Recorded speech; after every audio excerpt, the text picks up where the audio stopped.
ಈ ದಿವಸ ರಾಗಿಬೊಮ್ಮನಹಳ್ಳಿ ಪಂಚಾಯತಿ, ಶೆಟ್ಟಹಳ್ಳಿ ಪಂಚಾಯತಿ, ಬೆಂಡ್ರವಾಡಿ ಪಂಚಾಯತಿ, ಸುಜ್ಲೂರು ಪಂಚಾಯತಿ, ಕಲ್ಕುಣಿ ಪಂಚಾಯತಿ, ಈ ಎಲ್ಲ ಪಂಚಾಯತಿಗಳನ್ನು ಕೂಡ ನಾವು ಪ್ರಚಾರವನ್ನು ಕೈಗೊಂಡಿದ್ದೀವಿ. ಪ್ರಚಾರವನ್ನು ತುಂಬ ಯಶಸ್ವಿಯಾಗಿ ಮಾಡ್ತಾ ಇದ್ದೀವಿ. ಕುಮಾರಸ್ವಾಮಿ ಅವರಿಗೆ ಅಭೂತಪೂರ್ವವಾದಂಥ ಬೆಂಬಲ ಎಲ್ಲ ಕಡೆ ಸಿಗ್ತಾ ಇದೆ. ಮಂಡ್ಯ ಜಿಲ್ಲೆಯಲ್ಲಿ ರೈತರು ಉಳಿಬೇಕು ಅಂದರೆ ಕುಮಾರಸ್ವಾಮಿ ಅವರನ್ನು ಉಳಿಸ್ಕೋಬೇಕು ಅಂತೇಳಿ ರೈತರು ಕೂಡ ಭಾಳ ಶ್ರದ್ಧೆಯಿಂದ ಕೆಲಸ ಮಾಡ್ತಾ ಇದ್ದಾರೆ. ಎಲ್ಲರೂ ಕೂಡ ಓಟ್ ಹಾಕೋಕ್ಕೆ ತಯಾರಾಗಿದ್ದಾರೆ.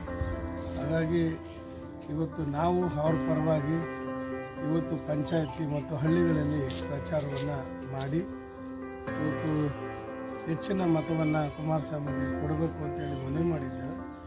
ಈ ಎಲ್ಲ ಪಂಚಾಯತಿಗಳು ನಿರಂತರವಾಗಿ ಇವತ್ತು ಪ್ರಚಾರ ನಡೀತದೆ. ಸರ್, ನಿಂದರೆ ಕಾಂಗ್ರೆಸ್ ಪರ ಆದರೆ ಏನಾರು ಎಫೆಕ್ಟ್ ಆಗುತ್ತಾ ಈ ಕ್ಷೇತ್ರದಲ್ಲಿ?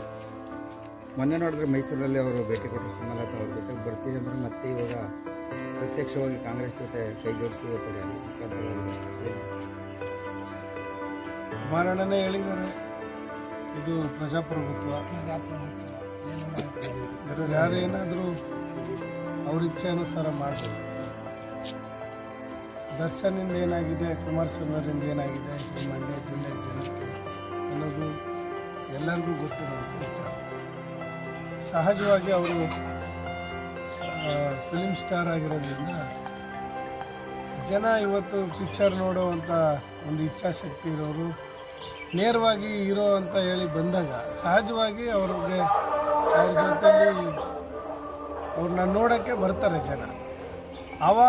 ಅದಕ್ಕಾಗಿ ಮತವಾಗಿ ಪರಿವರ್ತನೆ ಆಗ್ತವೆ ಅನ್ನೋದೆಲ್ಲ ನಾನೇನೋ ನಂಬಲ್ಲ. ಆದರೆ ಅವರು ಏನೋ ಆಸೆ ಇಟ್ಕೊಂಡು ಅವ್ರನ್ನ ಕರೆಸಿ ಇಲ್ಲಿ ಪ್ರಚಾರ ಮಾಡಿಸಿದ್ದಾರೆ.